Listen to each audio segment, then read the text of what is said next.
Imagine a ship, sturdy and well-provisioned, setting sail for a distant, prosperous land. Its captain is skilled, its course is charted, and the winds are favorable. Now, imagine that ship, not from the hull or the sails, but from a single, seemingly small crack in the keel. At first, it's a minor inconvenience, a slow, persistent seepage easily managed by the bilge pumps. But with every league traveled, the pressure of the deep water forces the crack wider. The seep becomes a trickle, the trickle becomes a flow. The crew, once focused on the horizon, is now desperately bailing water. The captain's attention is torn from navigation to mere survival. The journey becomes a nightmare, the promised land, a fading dream. The ship, designed for conquest, is now destined for the depths, not from a mighty storm or a hidden reef, but from a fracture it carried from the very beginning. Your life is that ship. Your mind is the captain.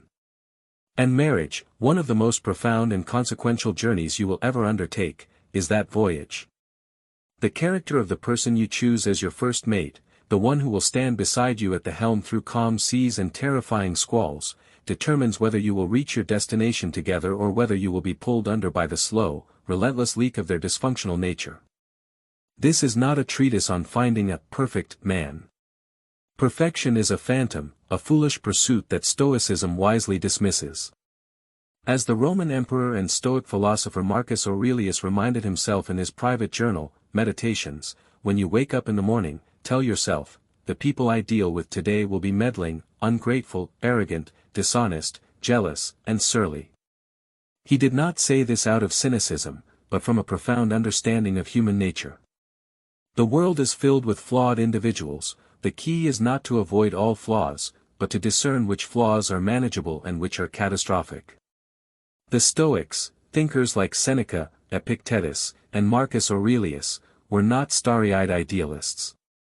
They were pragmatists of the highest order, concerned with one central, vital question: how do we live a life of virtue, purpose, and, crucially, tranquility? They understood that our peace of mind, ataraxia, is our most precious possession. It is the good flow of life, as Zeno, the founder of Stoicism, put it. And nothing, absolutely nothing, has a greater capacity to disrupt that good flow than a close, intimate relationship with a person of poor character. A bad marriage is not merely an unhappy partnership, it is a daily, systematic demolition of your inner citadel. It exhausts your emotional reserves, clouds your judgment, and chains you to a weight of drama, anxiety, and resentment that makes it impossible to live virtuously. You cannot practice patience when you are constantly provoked. You cannot exercise wisdom when you are mired in chaos. You cannot cultivate justice when you are locked in a battle of injustices. You cannot find courage when your spirit is being systematically broken. Therefore, the decision of whom to marry is not just a romantic choice, it is the single most important practical decision you will make for your long-term happiness and moral integrity. It is an act of profound self-governance. To choose poorly is to voluntarily shackle yourself to a source of perpetual turmoil. To choose wisely is to appoint a fellow guardian for your soul, a partner in the pursuit of a good life. This guide outlines 10 archetypes of men you should never marry. These are not mere quirks or personality differences, they are fundamental fractures in character that the Stoics would identify as being in direct opposition to a life of virtue and tranquility. For each, we will diagnose the red flags through a Stoic lens, understand why this trait is so corrosive, and arm you with the discernment to walk away, not with bitterness, but with the serene conviction that you are preserving your most valuable asset, your own peace. The core Stoic virtues, your marital compass. Before we meet these 10 men, we must establish our compass. Stoic ethics are built upon 4 cardinal virtues. Use these as your litmus test for any potential life partner. A man who consistently violates these virtues is not a candidate for a shared life. Wisdom, Sophia, practical wisdom and good judgment. The ability to navigate complex situations, discern what is truly good or bad, and make sound decisions. Does he learn from his mistakes? Does he see the world clearly, or through a lens of delusion and bias? Courage, Andrea, not just physical bravery, but moral courage. The fortitude to endure hardships, stand up for what is right, and face difficult truths. Does he avoid conflict at all costs, or does he confront challenges with resilience? Justice, Dike, the most important social virtue. It encompasses fairness, integrity, honesty, and a sense of duty towards others. Does he treat people, including you, service staff, and his own family, with fairness and respect? Does he keep his promises? Temperance, Sophrosyne, self-discipline and moderation. Mastery over one's desires, emotions, and impulses. Does he have control over his appetites for pleasure, anger, or material possessions? Is he able to delay gratification? Justice, Dike, the most important social virtue. It encompasses fairness, integrity, honesty, and a sense of duty towards others. Does he treat people, including you, service staff, and his own family, with fairness and respect? Does he keep his promises? Temperance, Sophrosyne, self-discipline and moderation. Mastery over one's desires, emotions, and impulses. Does he have control over his appetites for pleasure, anger, or material possessions? Is he able to delay gratification? A man who lacks these virtues is like a ship without a rudder, destined to be tossed about by every passing storm of emotion, desire, and external circumstance. You do not want to be tied to that ship. The 10 men you should never marry. 1. The victim, the man who bows to every wind. The hook, he walks through life as if the world has personally appointed him its whipping boy. Every setback is a grand conspiracy, every criticism an unprompted attack, every success of others a reminder of his own unfair disadvantage. He is a leaf, not in the Stoic sense of accepting nature's flow, but in the sense of being helplessly blown about, complaining about the wind with every turn. The Stoic diagnosis: the victim is the antithesis of the Stoic principle that we are disturbed not by things, but by the views which we take of them, Epictetus. He has fully externalized his locus of control. His happiness, his mood, his very sense of self are dictated entirely by external events and the actions of others. He believes he has no agency, and thus, he has none. This is a profound failure of courage and wisdom. It takes courage to accept responsibility for one's own state of mind, and wisdom to understand that while we cannot control every event, we can always control our response to it. The red flags. The perpetual sob story: his past is a catalogue of betrayals, his present a landscape of injustices, and his future a foregone conclusion of further disappointment. He is the common denominator in all these stories, but he never sees it. The blame game: a failed project is because of an incompetent colleague. A financial problem is because of a greedy system. A disagreement with you is because you just don't understand him.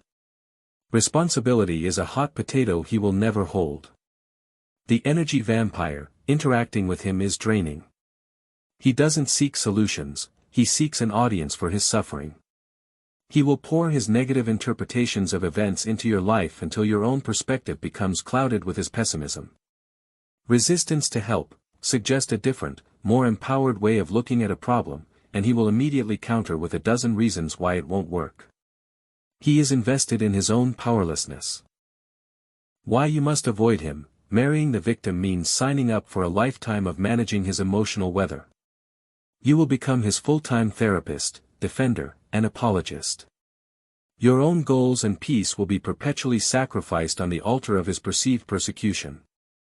The Stoic journey requires you to fortify your mind, but life with the victim is a constant siege on that very fortitude. You cannot build an inner citadel while living with someone who insists on leaving the gates wide open to every invader. The Stoic response: recognize that his suffering is optional.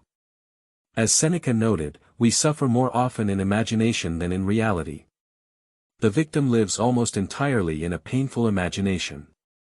Do not argue with his narrative: it is a labyrinth with no exit. Instead, observe his refusal to take responsibility as the ultimate red flag. Your duty is to your own tranquility. Politely, firmly, and finally, disengage. You cannot save someone who enjoys drowning. 2. The volcanic temper, the man whose fire consumes everything. The hook, his anger is not a momentary flare-up, it is a dormant volcano that defines the landscape of his personality. You find yourself constantly checking its seismic activity, monitoring his mood, carefully choosing your words, avoiding certain topics. You live on the slopes of Vesuvius, hoping today isn't the day it erupts. The Stoic diagnosis: this man is a slave to his passions. Stoicism does not preach the elimination of emotion, but the mastery of it. Anger, in particular, was seen by Seneca, in his essay on anger, as a brief insanity. It is a destructive, irrational, and temporary madness that obliterates reason and virtue. A man who cannot control his anger lacks temperance in the most fundamental way. He has handed the reins of his soul to a wild, blind horse. Furthermore, his outbursts are the opposite of courage. True courage is facing a situation with a calm, clear mind, not a reactive, violent tantrum. The red flags. Disproportionate reactions, a minor inconvenience, a misplaced keys, a slow driver, a wrong order, triggers a torrent of rage that is completely unaligned with the event itself. The Jekyll and Hyde shift: he can be charming and affectionate one moment, and terrifyingly hostile the next. This unpredictability keeps you in a state of constant, low-grade anxiety. Blaming others for his anger: you made me do this. If you hadn't said that, I wouldn't be angry. This is a classic abuser's tactic and a complete abdication of self-control. The passionate justification: he may try to frame his anger as passion or just caring too much. Do not be fooled. Stoic passion is directed by reason. His is a wildfire that burns everything in its path, including your sense of safety. Why you must avoid him: your home, which should be your sanctuary, your inner citadel, becomes a war zone. The Stoic goal of tranquility is impossible in an environment of fear and volatility. This man will shatter your peace daily. Over time, you will become a shell of yourself, your own spirit crushed under the weight of his unmanaged emotions. The risk of this behavior escalating into verbal or even physical abuse is immense. As Seneca warns, no plague has cost the human race more dear than anger. The Stoic response: understand that his anger is his problem, a sickness of his soul. You are not its cause, and you cannot be its cure. Your primary duty is to your own safety and peace. Do not engage with the rage, it is a fire that feeds on oxygen. Create distance. A Stoic values justice, and it is profoundly unjust to subject yourself, or any future children, to this tyranny. See his lack of temperance for what it is: a deep and dangerous character flaw. Walk away, not in anger, but in the calm, reasoned defense of your own well-being. 3. The Peter Pan, the man who refuses to grow up. The hook: he is a charming, charismatic boy in a man's body. Life is one endless game, and responsibilities like bills, careers, and emotional maturity are the boring rules he refuses to read. He lives for the present moment, not in the mindful Stoic way, but in the hedonistic, consequence-avoiding way of a child. The Stoic diagnosis: the Peter Pan fails the virtue of justice, specifically the duty he owes to himself and those around him. Stoicism is a philosophy of duty, officium. Marcus Aurelius, the most powerful man in the world, constantly reminded himself of his duties as a ruler, a father, and a citizen. The Peter Pan shirks all duties. He lacks the temperance to delay gratification and the wisdom to understand that a life well lived requires effort, planning, and contribution. He is a passive passenger in the journey of life, expecting others to steer the ship while he plays on the deck. The red flags. Financial irresponsibility: he lives paycheck to paycheck by choice, spending on gadgets, nights out, and hobbies while ignoring savings, debt, or future planning. You will always be the adult, managing the finances and worrying about the future alone. Emotional inconsistency: his emotions are as shallow and fleeting as a child's. He cannot handle complex emotional needs, either his own or yours. He will dismiss serious concerns with a joke or retreat into sullen silence. The blame shifter for adulting, chores are nagging. Planning for the future is stressing. Having a difficult conversation is creating drama. He frames the basic requirements of adult life as unnecessary burdens. Unreliability, you cannot count on him. He will forget important dates, fail to follow through on promises, and leave you to handle crises because he is overwhelmed or simply unaware. Why you must avoid him. Marriage is a partnership, a shared project of building a life. The Peter Pan is not a partner, he is a dependent. You will become his parent, not his spouse. The resentment will build as you carry the entire mental and practical load of the relationship. The Stoic life is about embracing your role in the cosmic order with purpose and dignity. Marrying a Peter Pan means being chained to someone who has no concept of either. The Stoic response: assess him not for his potential, but for his current character. As Epictetus said, if you want to improve, be content to be thought foolish and stupid with regard to external things. The Peter Pan is deeply concerned with external, fun things and is content to be thought foolish regarding important, internal things. Do not fall for the potential you see in him. See the man he is now. A Stoic makes decisions based on reality, not on fantasy. Choose a partner who is already a fully formed, responsible adult, who understands and willingly shoulders his duties. 4. The Narcissist, the man who sees only a mirror. The hook, in his world, he is the sun, and you, along with everyone else, are merely planets in his orbit, existing only to reflect his light and validate his centrality. Your needs, your feelings, your achievements are only relevant insofar as they serve his ego. You are not a person to him, you are a source of supply. The Stoic diagnosis: the narcissist represents a total inversion of Stoic values. Stoicism teaches the importance of recognizing our small place in the vast cosmos and our connection to all other rational beings through sympathia. The narcissist believes he is the cosmos. He lacks justice completely, as he cannot see others as ends in themselves, only as means to his own ends. He has no capacity for genuine empathy, a quality the Stoics saw as essential for a social animal.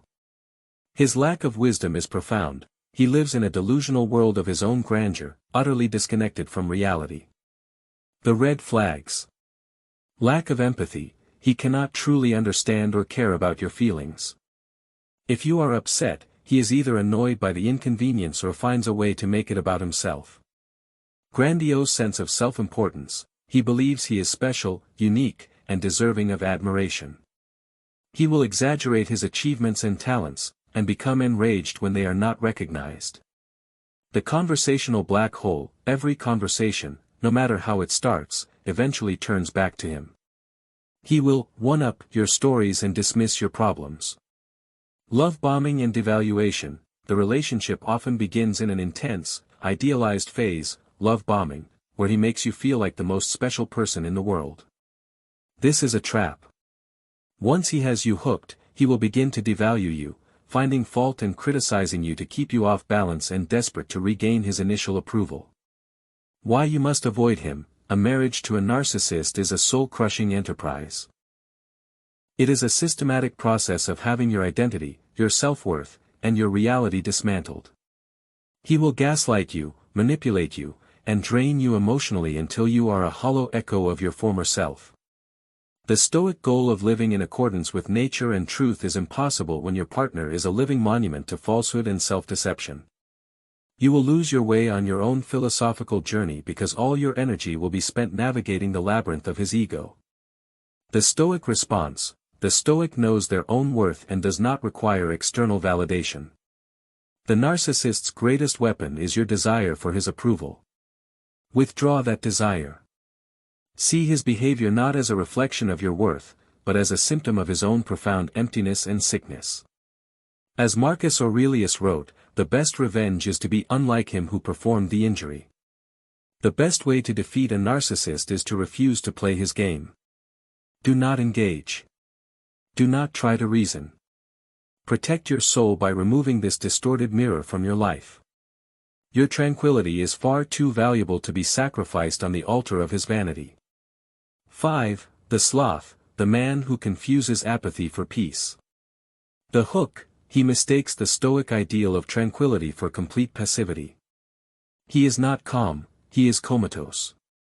He has no drive, no ambition, no curiosity. His primary life goal is to minimize effort and maintain a state of undisturbed comfort. He is a rock in the river of life, and he expects you to be the moss that grows contentedly upon him. The Stoic diagnosis: this man fundamentally misunderstands Stoicism. The Stoic peace is not the peace of the grave, it is the vibrant, dynamic peace of a well-ordered soul engaged in purposeful action. Apatheia means freedom from negative, irrational passions, not the absence of all passion and action. The sloth lacks the courage to engage with life's challenges and the sense of justice that calls us to contribute to the common good. He is a passive consumer of life, not an active participant. As Marcus Aurelius tirelessly admonished himself, at dawn, when you have trouble getting out of bed, tell yourself, I have to go to work, as a human being. The sloth tells himself, I have to go back to sleep. The red flags. Lack of initiative: he will not seek a better job, learn a new skill, fix a broken item in the house, or plan an adventure unless he is forced to. He is carried by the current of life, never paddling. Intellectual and emotional stagnation: he does not read, he does not question, he does not seek to grow. His opinions are unexamined, and his emotional range is flat. Trying to have a deep conversation with him is like speaking to a wall. Complacency in the relationship: he will put no effort into romance, communication, or strengthening your bond. He assumes the relationship will maintain itself without any active investment from him. The chill facade: he will label his laziness as being chill or not sweating the small stuff. But this is a cover for a profound lack of vitality and engagement. Why you must avoid him: life with the sloth is a slow death by entropy. Your own ambitions will be starved of oxygen. Your desire for growth, adventure, and a dynamic partnership will be met with a weary sigh or passive resistance. You will carry the entire burden of building a life, of creating joy, of moving forward. The Stoic life is one of action and duty, and his apathy will be an anchor dragging down your own potential for a virtuous and active life. The Stoic response: recognize that tranquility and laziness are not the same. One is earned through virtuous action, the other is a surrender to base inertia. As Epictetus said, first say to yourself what you would be, and then do what you have to do. The sloth never gets to the second part. Do not confuse his lack of disturbance for wisdom. It is a void, not a peace. Choose a partner who shares your understanding that a good life is built through effort, engagement, and a willingness to do. 6. The pleasure seeker, the man chasing the next high. The hook: his life is a relentless pursuit of novelty, excitement, and sensory gratification. Whether it's lavish spending, exotic travel, hedonistic parties, or serial romantic conquests, he is addicted to the dopamine hit. He mistakes the thrill of the chase for happiness, and you are merely the newest, shiniest object in his collection. The Stoic diagnosis: the pleasure seeker is a slave to externals, the very thing Stoicism warns against most vehemently. The Stoics classified pleasure, hedon, as a preferred indifferent. It can be enjoyed if it is present, but it is not the source of happiness and should never be pursued for its own sake. A life chasing pleasure is like drinking salt water, it only intensifies the thirst. This man lacks temperance entirely. He is driven by his appetites, not his reason. He has no inner compass, so he is perpetually blown off course by the winds of desire. He fails to understand that true happiness, eudaimonia, comes from within, from living a life of virtue, not from accumulating experiences or possessions. The red flags. Addiction to novelty: the initial, intense spark of the relationship is all he cares about. Once the newness wears off and the routine of real life sets in, he becomes bored, restless, and may start looking for the next source of excitement, which may be another person. Financial recklessness: he lives for expensive tastes and instant gratification, often leading to debt and financial instability. Saving for a home or retirement seems absurdly boring to him. Avoidance of discomfort: he cannot handle boredom, sadness, or any form of emotional discomfort. His solution is always to escape into another pleasurable activity, never to sit with the feeling and learn from it. Shallow connections: his friendships are often numerous but superficial, based on shared fun rather than shared values. You may feel that your connection with him lacks true depth and substance. Why you must avoid him: marriage, by its nature, involves routine, shared burdens, and deep, sometimes difficult, intimacy. The pleasure seeker is not built for this. He is a fair-weather partner.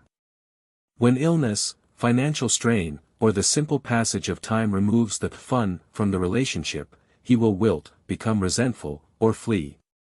You will be left holding the pieces of a life he was never truly committed to building. Your stability will be sacrificed on the altar of his endless, futile pursuit.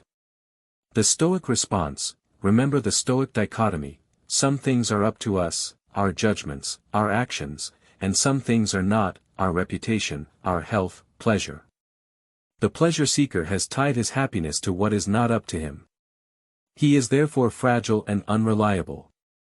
As Seneca advised, true happiness is to enjoy the present, without anxious dependence upon the future, to be content with what we have, which is enough, for he that is so, wants nothing. The pleasure seeker is the opposite of content. See his restlessness for what it is, a profound emptiness. Do not be seduced by the glitter, it hides a void. Choose a partner who finds joy in sufficiency and meaning in virtue, not in the next fleeting high. 7. The control freak, the man who fights the current. The hook: he believes that with enough planning, rules, and micromanagement, he can force life to conform to his will. He is the general of a one-man army, constantly fighting the inevitable chaos of existence. And you, as his partner, are expected to be a perfectly disciplined soldier in his ranks. The Stoic diagnosis: the control freak suffers from a catastrophic failure to understand the most fundamental Stoic principle, the dichotomy of control.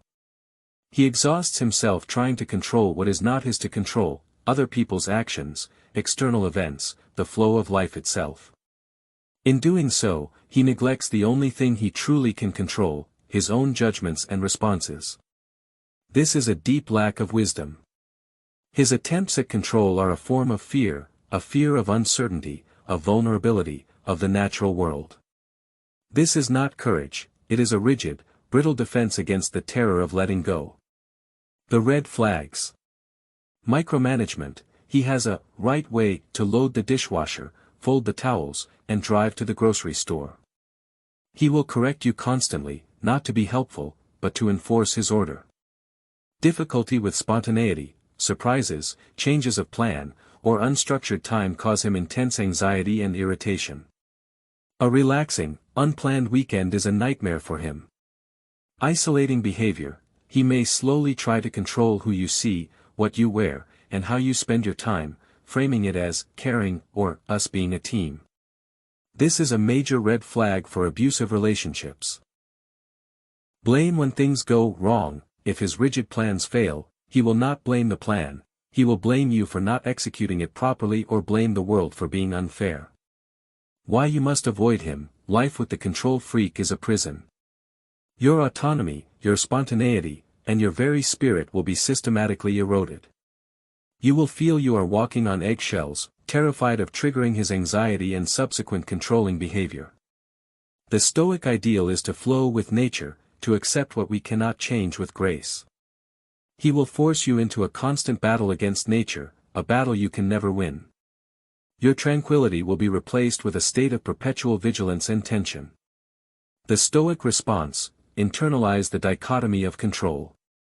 Recognize that his need to control externals is a confession of his own inner turmoil. As Epictetus said, happiness and freedom begin with a clear understanding of one principle: some things are within our control, and some things are not. His behavior shows he does not understand this. Do not submit to his prison. Your freedom to choose your own judgments and actions is inviolable. A true Stoic partnership is between two free people who respect each other's autonomy. Choose a man who has the wisdom to know what he can control and the courage to let go of what he cannot. 8. The cynic, the man who mocks the light. The hook, he wears his pessimism like a badge of honor. He believes that seeing the worst in people and situations is a mark of intelligence. He ridicules hope, mocks idealism, and dismisses joy as naivete. He doesn't just see the glass as half empty, he insists the water is poisoned and the glass is filthy. The Stoic diagnosis: this man is often mistaken for a Stoic because of his grim outlook, but nothing could be further from the truth. Stoicism is about seeing the world clearly, without the distortion of irrational fear or desire, and then acting with virtue. The cynic sees the world through a distorted lens of contempt and negativity. He lacks the virtue of courage because he is too afraid to hope, to be vulnerable, to believe in the potential for good. He also lacks wisdom. His blanket dismissals are not nuanced judgments but lazy, emotional reactions. He is not a realist, he is a defeatist. The red flags. Pervasive negativity: he finds the cloud in every silver lining. If you get a promotion, he'll complain about the extra taxes. If you plan a vacation, he'll predict it will rain. Contempt for others: he speaks of people with disdain, labeling them as sheep, idiots, or frauds. This contempt will eventually be directed at you if you express optimism or happiness. The "I told you so" mentality: he takes a perverse pleasure when things go wrong, as it validates his bleak worldview. Drains your joy: your own positive moments will be consistently undermined by his sarcasm and negativity. Over time, you may stop sharing your joys with him altogether to avoid the inevitable downpour. Why you must avoid him: marrying the cynic is like allowing a fungus to grow on your soul.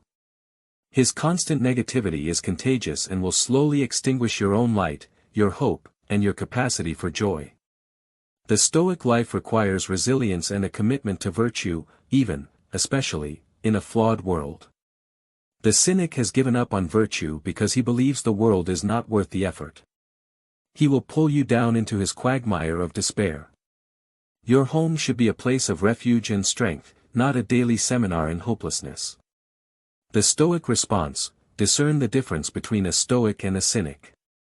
The Stoic accepts what they cannot change but focuses their energy on what they can improve, themselves and their immediate world. The cynic complains about what they cannot change and does nothing to improve anything. As Marcus Aurelius practiced, when you wake up in the morning, think of what a precious privilege it is to be alive, to breathe, to think, to enjoy, to love. The cynic wakes up and scoffs at such a thought. Protect your precious privilege. Choose a partner who, while clear-eyed about the world's challenges, still chooses to focus on and contribute to what is good, beautiful, and worthy of effort. 9. The man-child of complacency, the good enough man who never improves. The hook: he is not a bad man. He's pleasant, he has a job, he doesn't cheat or yell. But he is spiritually and intellectually sedentary. He believes that not causing problems is the same as being a good partner. He has no interest in self-examination, personal growth, or deepening the emotional and intellectual intimacy of your relationship. He is a still pond, content to stagnate. The Stoic diagnosis: Stoicism is a philosophy of continuous practice and improvement. The Greek word for this is askesis, spiritual exercise. Marcus Aurelius wrote his Meditations not as a finished product, but as a personal gymnasium for his soul. Epictetus's school was a training ground for virtue. The complacent man rejects this entire project. He believes he is fine as he is, which is a rejection of the Stoic call to live according to our highest nature, which is reason and virtue. He lacks the courage to look inward and confront his own flaws and the wisdom to see that a life without reflection is not worth living. The red flags. Defensiveness to feedback: any gentle suggestion for improvement, whether it's about communication, sharing chores, or emotional presence, is met with defensiveness. "This is just who I am," he'll say, as if that is a final argument. Intellectual passivity: he does not read, he does not have passionate interests, he does not seek to understand the world or himself more deeply. His conversation revolves around work, sports, and the mundane. Emotional laziness: He will not initiate deep conversations about your relationship, your dreams, or your fears. He is content with surface-level intimacy. That nice guy, shield. He uses his basic decency as a shield against any expectation to grow or put in more effort. He believes that because he isn't one of the bad men on this list, he deserves a medal. Why you must avoid him. While he may not actively destroy your peace like the volcanic temper or the narcissist, he will slowly starve your soul. You will feel lonely in the relationship. Your desire for a dynamic, growing, deeply connected partnership will go unmet. You will be the only one investing in the emotional and intellectual growth of the union. The Stoic life is a journey upward. He is a weight that will keep you on a flat, barren plateau. The Stoic response: remember that Stoicism is about striving for excellence, arete. As Seneca wrote, as long as you live, keep learning how to live. The complacent man has stopped learning. A Stoic partnership should be a mutual encouragement toward virtue. You should be simikoi, comrades in arms in the battle to become better people. Do not settle for a roommate with benefits when you can have a fellow philosopher and partner in growth. Choose a man who is as committed to his own ascesis as you are to yours.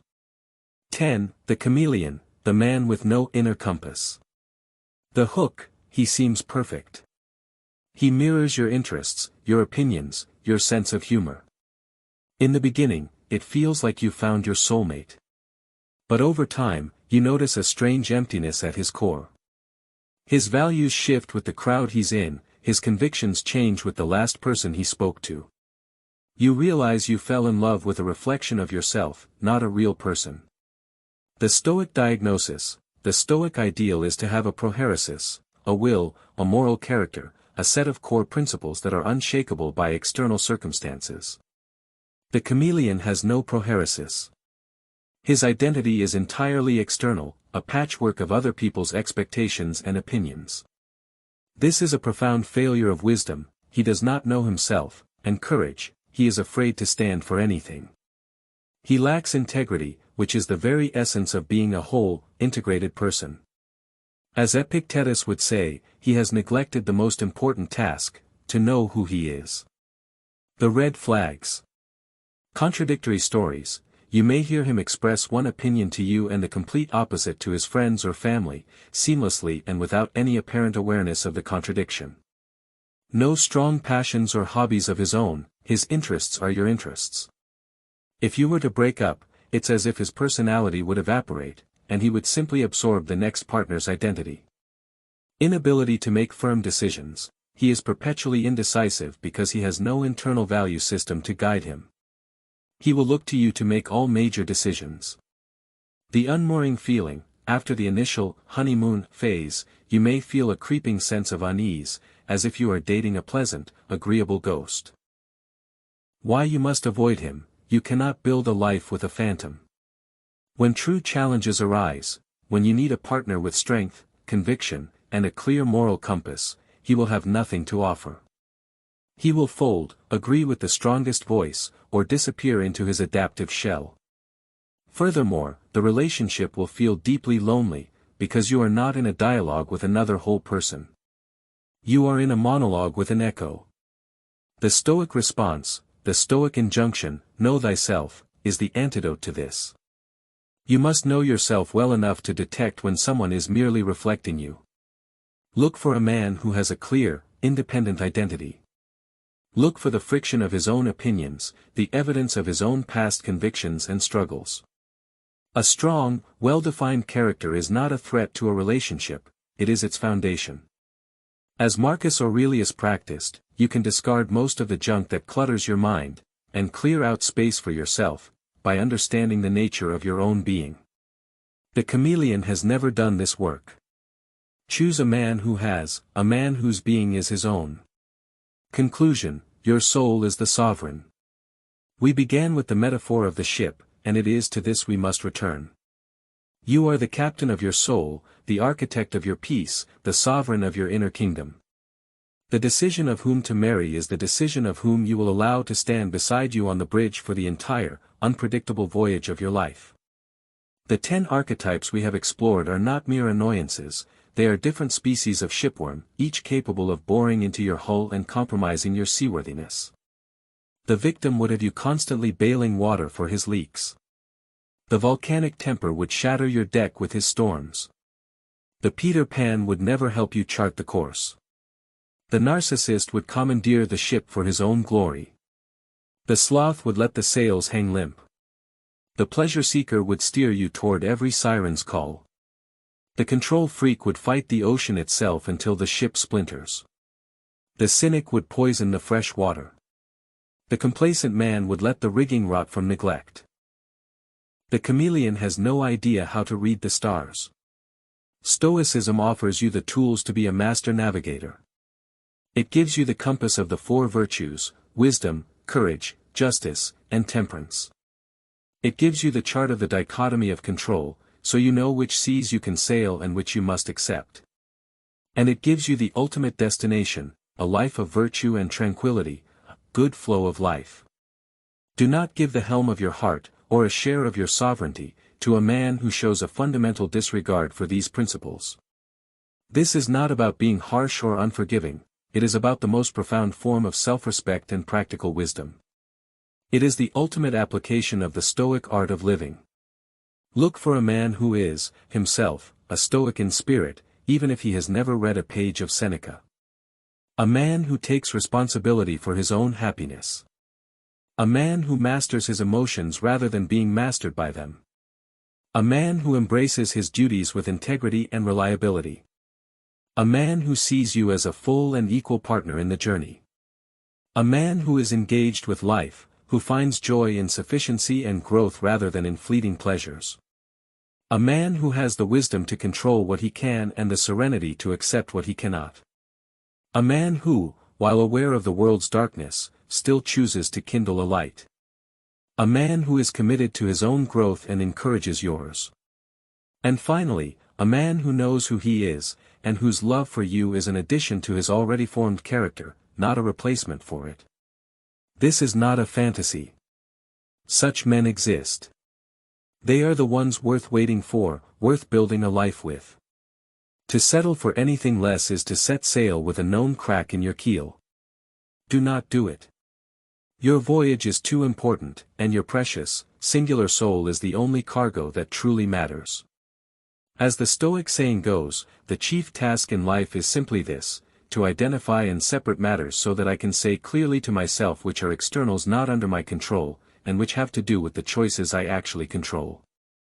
The character of the man you marry is under your control. Choose wisely. Your tranquility depends on it.